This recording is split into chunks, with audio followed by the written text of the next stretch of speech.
I think for someone like you, you know, the people want to see you on the red carpet. I don't know if people want to see me on the red carpet. I mean, unless they want to be horrified, perhaps.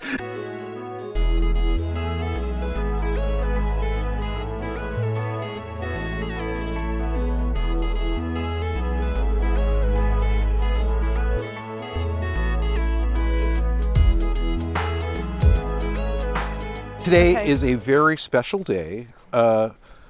We are hiking with Rena Riffel. Yes. How you doing, We're Rena? hiking. I'm good. I'm happy to be hiking again, for one. I haven't been up here in a really long time. Rena is a multi-hyphenate. She's an actress. She's a songwriter, filmmaker, producer, and she's also the director of a film festival. Mm-hmm. A new film festival. Why don't you tell us about your film festival? It's called Concrete Dream Film Festival. And should we talk about the name, Concrete Dream? What is a concrete dream? It is my definition I came up with that describes what a film is. Because a film is a dream, but like what we're doing right now, even, we're making it concrete by putting it on film, and then it's like you have it there forever, or as long as the file lasts, or the film, if someone uses film these days. You know, it is interesting about filmmaking, because I always thought too, when I'm making films, you know, its optimum way of showing it is in a dark room. Like where people sleep, or a bedroom of some sort. So in some ways, we are creating kind of a dream that people are focused on. Because it all, you know, the creativity first comes to you basically as a dream. I mean, it's a thought, and it's just in our head, you know. So, like, you have so many movies in your head, I'm sure, like I do. Like the images and the dialogue and the emotions, and it's just all in our head, like a dream. And then we feel that need, for some reason, to put it out there and make it into this real thing. You know, sometimes I have trouble expressing myself, and in a certain way, and I feel like making films was a way that I could communicate. Yes. You know, and tell the world about something, or maybe find people that, you know, connect with what I have to say. Oh yeah, totally. What made you want to bring films together, curate films in a festival like this? A while back, I started learning about avant-garde and more films that are in the art world, playing at galleries or museums. And now that's just what I'm interested in. After spending my whole life doing, you know, the commercial type of movies, the big studio films, network television. No, I'm kidding.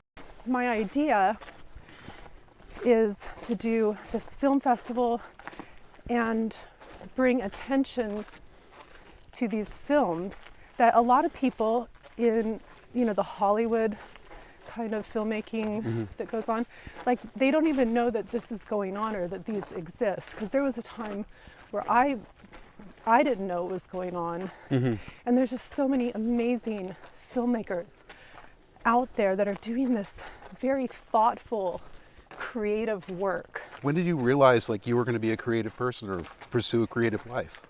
Well, yeah, I was always creative, and I was the type of kid that I could entertain myself with my own imagination, and just, I mean, I love playing with my friends and stuff, because I was also kind of a tomboy to where, you know, we built tree forts and all that kind of stuff, but I loved just being alone, playing with Barbie dolls, and like acting out this whole entire, it was like a TV series that I had going. I came to LA to do other things, actually, but then I kind of fell into acting that's not really why I came to LA, because I wanted to be a professional dancer and I wanted to model. I just loved doing still photos, which I did. You know, my first acting part. So then my friend took me into this this agency, which was for background, and she knew them and signed me up, and I really didn't even know what was going on or what I was getting myself into. So I go walking in there on a Warner Brothers soundstage, and the movie was called Second Sight, and it was in an airplane with the scene is. And so don't watch that movie because Oh, you're actually in it? Oh yeah. You No, must have been, totally were you in like it. extremely nervous being on a lot like that? I was just excited, but I didn't know what the hell was going on. But then I realized how much I learned, even just that day.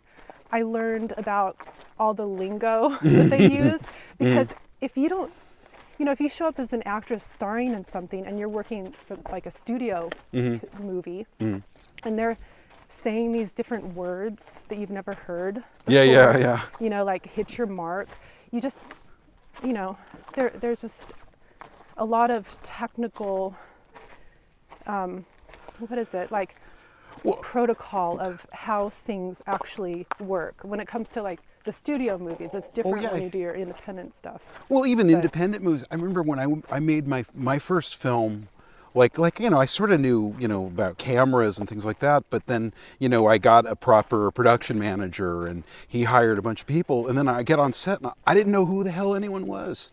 I'm like, who's that guy? Yeah. What are they? They're walking around like, who are these people? Because that was like your first time. It was my first experience to be like, sort of be the person. I mean, I'd been on sets before, especially being, with my dad, so being you on learned that set. with your dad. But, we're going into the cave. This is actually, I was doing a little research about the cave. Obviously this is the original Bat Cave, but there's this movie that I love called Robot Monster. Are you familiar with the monster? No. Robot Monster. It was a movie that was made by this guy named Phil Tucker, and it was this crazy. I mean, it's people call it the worst movie ever. It was shot in 3D, and the most iconic thing is it's got a guy in a gorilla suit wearing a diver's helmet. And they've used that a lot, but he comes out of the cave, and it's got this. He comes out of this. He comes out of this cave here. We'll go over this cave here, and the robot monster has like this kind of stream of conscious, kind of Shakespearean actor narration. The director, after making the movie, tried to kill himself because he was so disappointed about the what happened with the film. One of the actresses in the movie got blacklisted for being a communist. Interesting kind of microcosm of the different kind of Hollywood. Yeah. That not the whatever, the standard Hollywood, kind of low budget $50,000 movie. And actually, Robot Monster was very successful as a film. It actually did really well. They renamed it a bunch of times. People, it was a B movie, and then it had second life when they named it like one of the worst movies ever made. Oh yeah. But it's highly entertaining. I've seen it. Because it's actually really good, probably. I mean, as an entertainment film. Yeah, I mean, I don't know. I haven't. No. seen it. No. I love that movie. Anyway, we're going in the cave. Yes. Okay. Here so we go. we are the. What'd you call him? The monster. The robot monster is gonna. Yeah, he's gonna attack. Monster. The robot monster. Here we go in the cave. Here we go. This is really exciting. Have you been in here before? Cave. Yeah, a few times. Yeah. But yeah, I usually do the other hike up. I've actually never made it to the Hollywood sign. Oh, look how beautiful. Yeah. How you doing? Is this your artwork? Yeah. That's it's cool. Beautiful. Wow.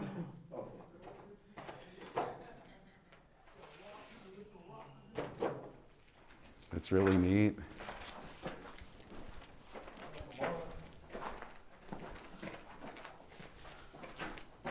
It's great. We're now You taught me something on the red carpet. Oh. You taught me something I always remember.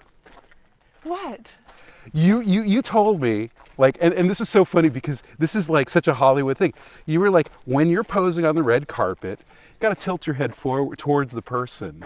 Don't tilt your head back. You told me to tilt to, so whenever I'm in a red carpet situation taking pictures, Rena told me tilt forward, and it always comes out with a better picture because when you're going like this, it looks like you're repulsed by the person. Yeah, it is true because I noticed that when I would take pictures with a friend, that I would have my head like normal, and then it looked like we were going like that. So if you go like that, it looks more friendly, even though it feels very awkward, and that's not really what you naturally do when you pose with your friend for a picture. But it's just it's so there odd. are techniques with with posing on the red carpet, and I mean I've learned them from other people too, but it's very unnatural, actually. Okay. But if you start looking at, event photos like that, you'll start seeing the actresses or the, women who do these red carpets a lot. You'll start seeing, these certain things. Like for one, they they cross their legs. Yeah. You'll start noticing that. I'm like, oh, they're doing that. What is crossing? It just looks better. It's just more streamlined. Yeah, something about it. All I do is I suck in my gut, and then I do the Rena lean in, and then everything's fine. Oh, that's so funny that you remember that. I don't know why we would come up with that. Why I would say that, but I don't know. I'd probably I just said it, huh? Just imparting the Rena wisdom. I think that sometimes it's a necessary evil. But it is, though. That's what's so frustrating about all that. It's like you just want to, sit in your room all alone and edit and just be an artist and dream. And then you got to get dressed and go to a red carpet.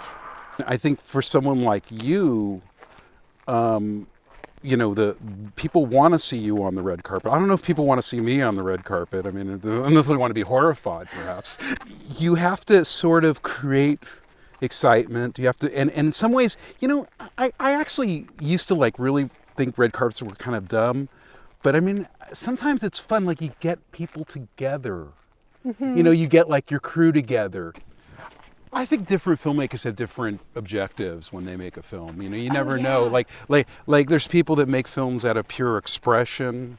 There's people that want to prove something. Mm-hmm. There's people that want to make $1 million. I don't know. I think that there's definitely different objectives. Sometimes the end result doesn't reflect whatever they're after, but sometimes it's more amazing. I think the most important thing about festivals is this sort of shared experience where filmmakers, people, programmers, everyone sort of gets to see each other's work, and gets to connect with people. We all kind of share a lot of experience. I mean, you're talking about, I'd rather be editing in a editing in a room and creating, and sometimes that's great, but sometimes I mean, especially a lot of filmmakers that are kind of shut-ins, it's almost like we're coal miners, and sometimes it's good to get outside and see the sun every once in a while. Yeah, it's so true. I mean, it is collaborative, but it's also very much, for independent film, I think being alone and being a loner for when you write the script, I mean, I just write my script alone in my imagination again, and editing and all the sound mixing, so, and it's so hard to tear myself away from the computer. And because I remember I was doing the sound mixing for one of my movies I made, and my friend wanted me to come out to visit her, and she was going to, it was another friend that was playing his music, and it was so hard for me to stop working and go have some fun and hang out with my friends and just relax and laugh. And then You know what I mean? Well, It's like- no, I definitely know what you mean. I mean, sometimes it's way more thrilling to create and put things together and learn something about yourself and give life to something. What was the process when you made your first feature? What was that like? Oh, well, that was an interesting process because I didn't do anything properly. Which was Trasharella. Mm-hmm. So I just started filming, Mm-hmm. and I was writing scripts, but I was in that mindset where all of my scripts that I was writing, Mm-hmm. which to that point were not that many, but Mm-hmm. but they all had just huge special effects, Mm-hmm. you know, $100 million movie ideas. Yeah. You know, I was just like, okay, that's how you do it. So then, yeah, I just started filming, and Mm-hmm. I kind of wrote the script while filming, Mm-hmm. basically. And then I had all this footage, all these scenes, and I really made the whole movie from my subconscious mind, I guess. So yeah, after I filmed all the footage, then with the editing, I kind of constructed the story that way.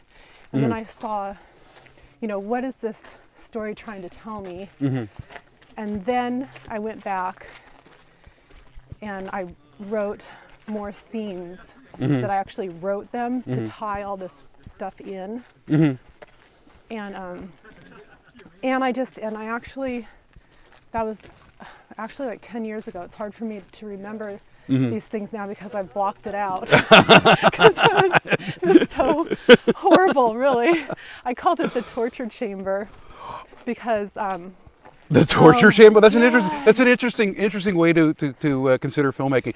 Yeah. I mean, in some ways, I think for me, filmmaking is like a sickness in a certain way. yeah, it is. It's like, it's an obsession, and Mm-hmm. people, I think audiences We'll go by this tree. think it's fun because you watch the end result and it's like, oh, there's this whole fun thing. But it's not really a fun process. Mm-hmm. It's, you know, it's a very emotional and serious and hard work and organizing, especially when you don't have a lot of money. I'm working on a new movie, Okay, what's it about? and I wrote the Or do you want to script. talk about it? What's it Yeah, about? Okay. well, I can talk a little bit about it. Mm-hmm. But Yeah. it's called Abandon. Okay. And I've been working on it for a while. So Mhm. I actually started writing the script like a couple years ago. But I still love like the found footage. Mm-hmm. I mean, I know that's kind of been done, you know, but I still am inspired by that because I love taking old footage that I have and then making use of it. And so I have this footage that my grandfather filmed on Super 8. Is this Super 8 of your family, or what is Yeah. it? Is it now? And you're going to create some kind of fictional narrative around your family history films. It's, That's really it's interesting. all footage from Europe in the late 50s. Yeah, I wanted to do the more mature kind of roles, Yeah. and you know, something other than being, you know, typecast. Because after a while, I don't know, I think a lot of actors feel that way, but when you're typecast, then for some reason you don't want to, you know, they say find your niche, but then you find your niche and you don't want to keep doing that anymore. Yeah. And there's just something to where it's like almost an insult, you know, like, oh my God, they're calling me in for the aging stripper, you know, who's on drugs. And at first, you know, you like if someone who doesn't play that role, that gritty role like that, then they're like, oh, that's so cool that they see me like I could play that. But then when, just, you know, over and over, you just, you know, you're like, that's not even me. I don't even want to, you know, I don't know. That's the thing But about Hollywood. It it's a puts people in thing. boxes. Yeah, you get put in a box, and I've been kind of like really wanting to age to where I can play those other characters, and I have gotten some really good auditions that are going in that direction, just to be more sophisticated, and so that's been good. But we'll see what happens. It's so interesting though, because that's like most actresses, don't want to age. They want to stay like a fly in amber. Oh no, I don't think it's. I think you just need to be true to yourself. You're so talented that it's just about connecting with filmmakers that see beyond women as strippers. I know, like I've talked to my friends who are actresses, actor, and yeah, we really don't like that. It's like, obviously. I don't know. I really don't. I mean, I know why they think they have to do it, but I don't think it's necessary to create those types of parts. And the more I become aware of this, the more I keep seeing it in all these movies that I was like numb to it before. I didn't even realize just how prevalent and how it's like used all the time. And I've just like, for some reason, I've become aware of this in a way of like not being happy about it, and just kind of like almost taken advantage of. And I think even a lot of women actresses that maybe they're not even completely aware of like the dynamic that is going on when we get called in to be this like super sexy, whatever the character is. But so well, things are changing. At least politically, with this MeToo movement. It's really changing now. It's hopefully, but the thing is that, well, we don't know if it's really going to change. Yeah, you're right. And most of the guys, most of the people behind the camera are men, and they're the ones making these choices. And even when it comes to making something, let's say what they consider like, I don't know, mainstream filmmaking, I don't know, like Fast and the Furious or a horror movie like or blockbuster stuff. Yeah, these things where it's like you get these atrocious shots of women's butts. Yeah. And there's even a name for that shot. They call that shot the service shot. Oh, like, see? who are they serving? What they're serving the nerds or what? What is a service shot? It's that Steadicam shot that's sort of basically tracking a woman's butt. Yeah. It's like, and does that have anything to do with telling the story?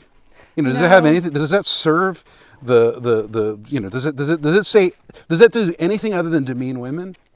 No. Yeah, And it does nothing. And I don't think so there that's was an awareness of this, because me being, a young, an 18-year-old, that by the time I was 24, I was doing the movie Showgirls, and you just, in acting class, you're taught that you have to be uninhibited and, anything goes, and you just kind of go blindly into this, and you think, and you look at your role models of these great actresses who have also blindly went into that world of playing those kind of parts. But at the same time, that's the business, and that's what you get a call, your agent tells you you're auditioning for this, and you show up, and then you get the part, you get paid a lot, and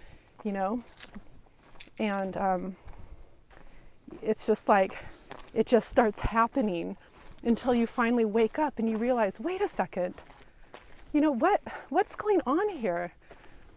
And the same thing is happening with all the women that are coming out, mostly. There's been a lot of stories, but the Harvey Weinstein, of course, is the most I don't know. Yeah. Well, he's obviously, but it's Ratner. And Lars von Trier. It's an endless list of people. And there's so many more that, in that, it's probably not even the ones that are just getting the press.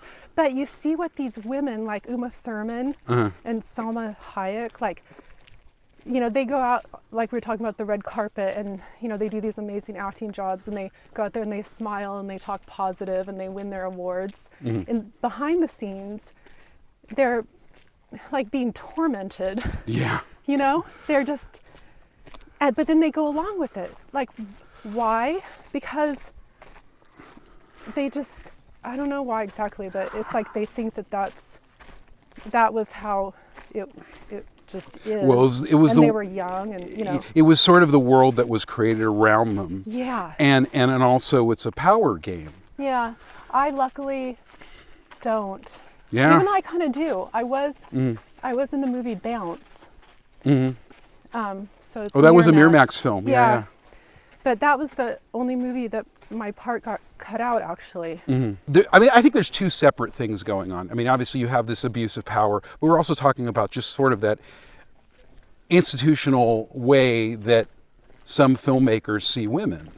You know, and they may not, they may be very respectful to the actress, or they may be very respectful of how these, you know, how the film was made, or they may be very professional. There was this thing in the news about Frida and how they, you know, that Weinstein bullies Selma Hayek into doing a sex scene with Frida. So, you know, it's like okay, yeah, well, does that have anything to do with the actual film, or does it have to do with someone intimidating someone, or you know, or is that a way that, you know, and as sad as it is, sometimes certain distributors, or, you know, I remember they made a big deal out, there was one film they made a big deal out of an actress being topless, and they paid her like extra money so she could be topless in the movie. So it's kind of a thing, was like, is this a PR thing?